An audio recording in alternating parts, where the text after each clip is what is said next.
I'm glad you've come, though I'm afraid there's little in the way of good news. After you left, we reached out to both the Alchemists Guild and Stillglade Fane and attempted all manner of treatments. But the results were always the same.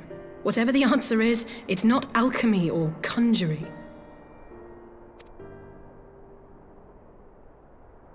Why did it have to be Y'shtola and Urianger and not me?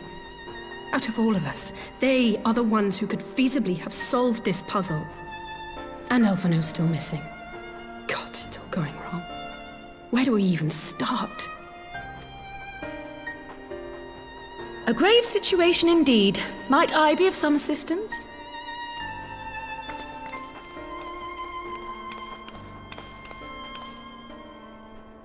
Krile! I did not think you well enough to travel. When word reached me of the plight of our friends, I could not well stay away. As a fellow scion, not to mention your erstwhile mentor, this is one of those times you should feel free to call on me, regardless of my personal circumstances. Yes, I should have thought of that. Thank you for coming, Krile. We would welcome your insight. And I should be happy to provide it. Now, what's this I hear about Alphino heading into Imperial territory? That boy always did have some funny ideas.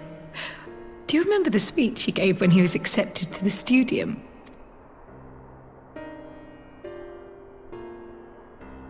My life's goal is naught less than the salvation of this star.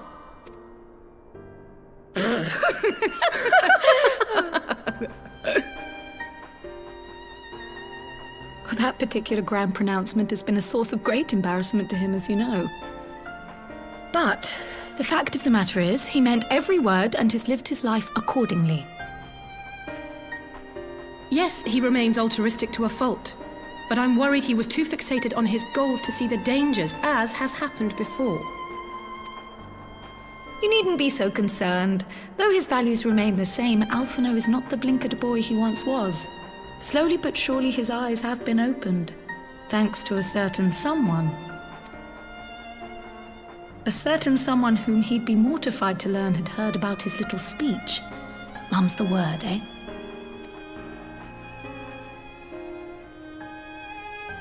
Right, I'd better have a look at our patients.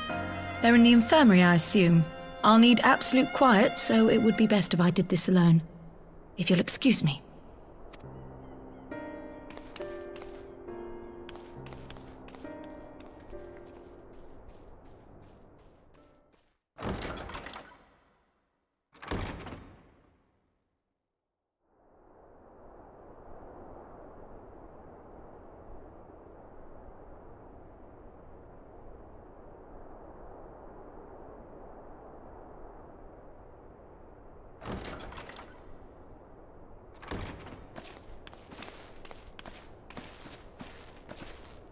All three are in fine physical health. At a glance, I would say they were merely sound asleep. Except for the fact that I couldn't sense the slightest trace of them in their bodies. It's as if their souls have taken leave of their physical forms. Ah, yes. The Elder Seedseer made a similar observation. I've read the report. When you heard this mysterious voice, you described feeling as if you were somewhere else, yes? If we assume the ether which comprises your essence is being drawn to some other place, then it may be possible to follow the trail it leaves behind, just as we did in our search for Thancred. I wasn't around for that, but I can't imagine it was easy. Oh, it wasn't. But that's no reason not to try. I will have need of Master Matoya's crystal eye if I'm even to make the attempt. So I suggest we pay her a visit.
come to disturb my peace again, have you?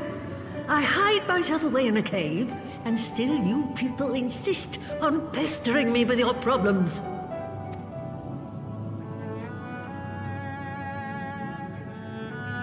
Oh, I mistook you for young what's-his-name, but I see now you're the sister. Weren't you supposed to be the lively one? I've seen happier faces at a rain-sodden burial.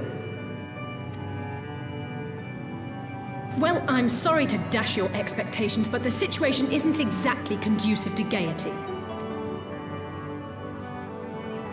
Ha! That's more like it.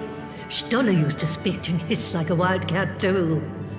Better for a young thing like you to be filled with fire and leave the doom and gloom to your elders. Now, what exactly does this tragic situation of yours have to do with me? If I may, Master Matoya, we have need of your crystal eye once more.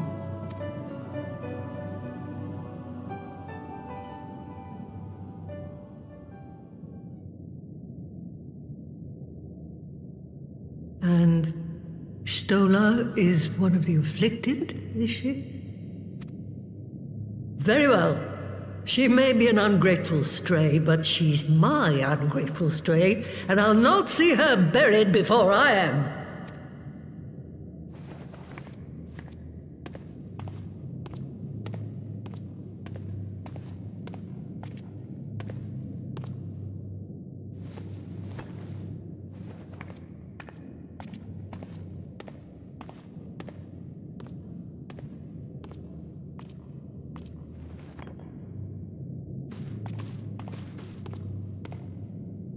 Right. Let us see what we can see. I'll begin from where our friends first fell, and cast my senses out from there.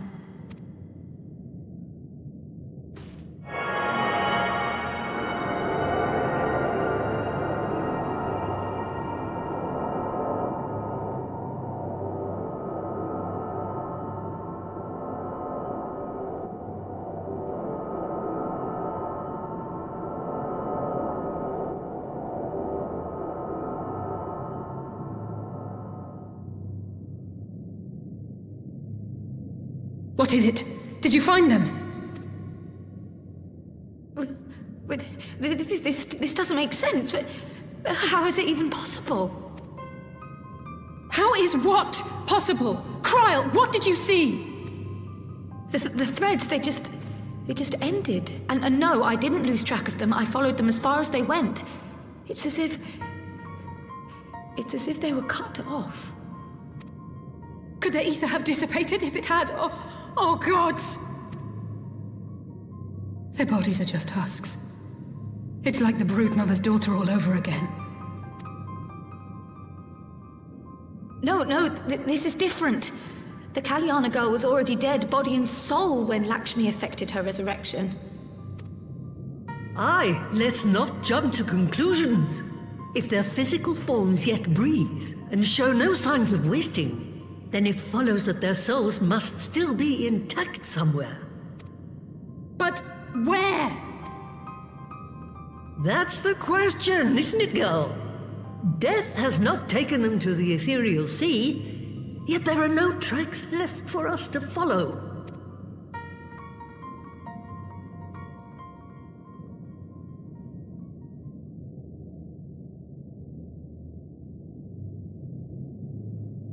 We're no closer to an answer than when we started.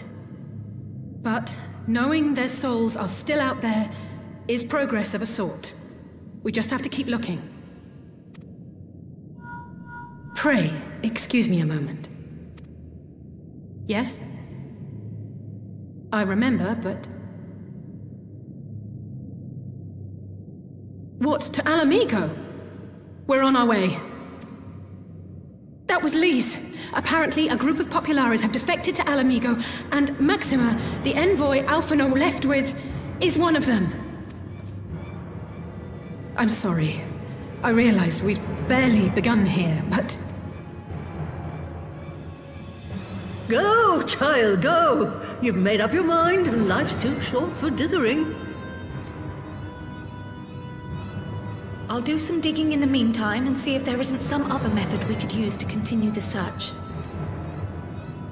Let's be off then.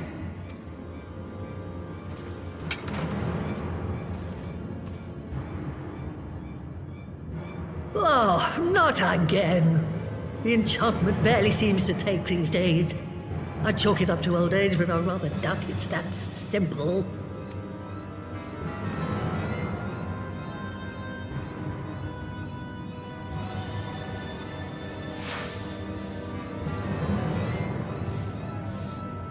Before they took ill, Y'shtola and Urianger were sharing notes on a thinning of the ether. It seems to be happening all over. Does it now? And here I was, all set to blame my woes on that creaking mountain of refuse clogging up the Thaliak. I fear something has gone awry. Still, there's naught to be gained from starting in shadows. You can only do what can be done, and that but one thing at a time.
I'm sorry to drag you halfway across the realm, but when Maxima mentioned Alphinaud, I thought you'd want to hear the news in person.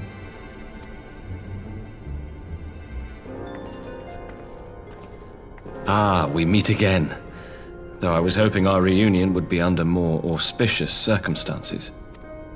What happened to my brother? Where is Alphinaud? Never fear, my lady. Your brother was in fine health when I took my leave of him, and I have no reason to assume that has changed. You assume? If you will allow me, I shall endeavor to explain events. Our troubles began not long after we departed Doma. While crossing the burn, we were fired upon by the Emperor's personal guard and forced to make an emergency landing. As we stumbled from the wreckage, our attackers fell upon us again, and we would have perished there and then were it not for the intercession of a third party, a band of mercenaries whose leader claimed to pursue a vendetta against the Ascians. This Shadow Hunter, as he styled himself, then escorted us out of the wastes to relative safety. Upon arriving back in civilization, I gathered my Populares colleagues and prepared to flee the Empire.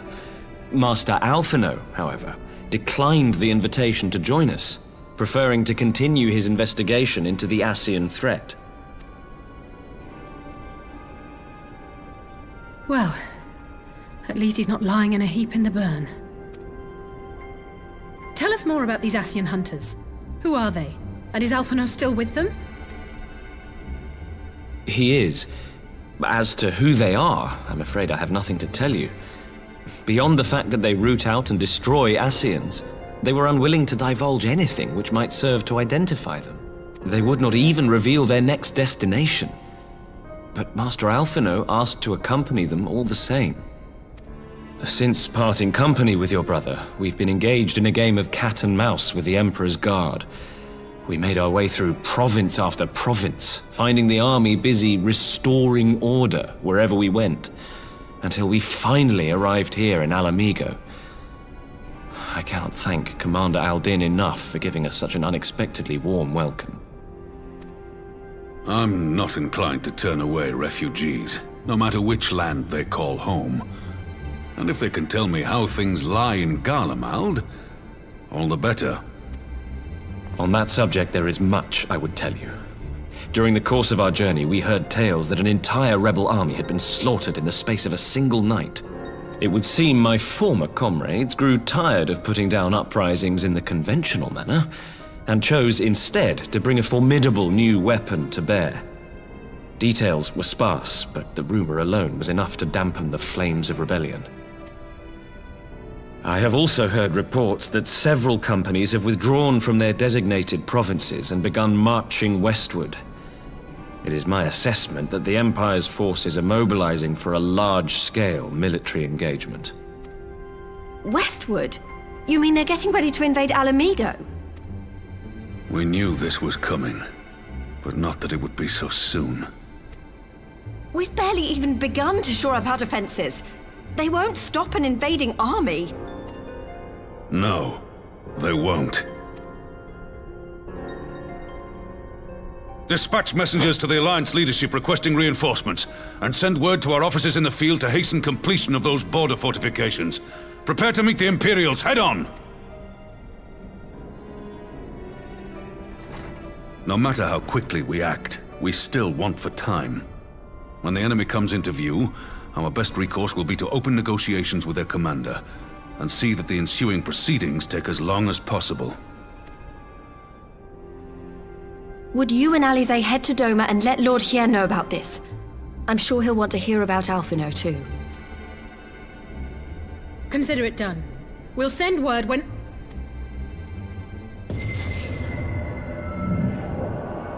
Untold sorrow must be changed. Ahead looms a calamity. Aeon become instant. Throw wide the gates!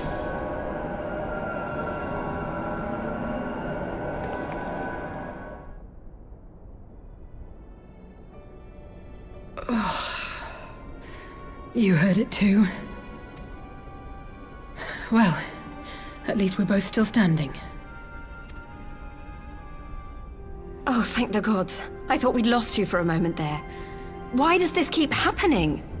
I wish I knew. Nothing we've tried has brought us any closer to an answer. We'll keep working on it. But first, we need to go and see Lord Hien.